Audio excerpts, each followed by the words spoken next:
એ સાંભળો, તમને ખબર છે આપણા પાડોશી કેટલા સારા કહેવાય? આપણા રસોડાની બારી તૂટી ગયેલી ને તો બાજુવાળા આઈને ફિક્સ કરી ગયા. બોલો. હા, તે કેમ કરી જાય ખબર છે? સારા માણસો છે એટલે.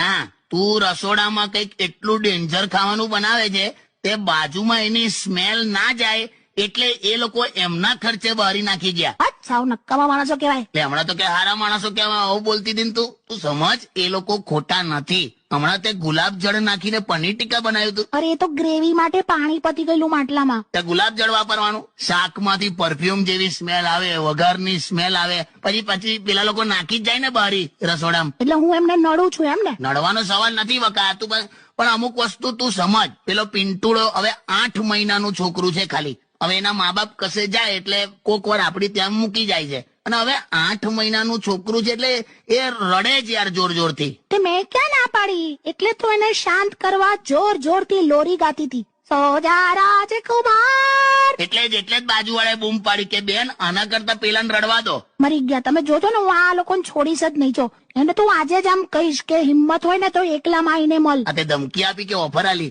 ધમકી. હારું લી, હા આ સોંગ સાંભળ.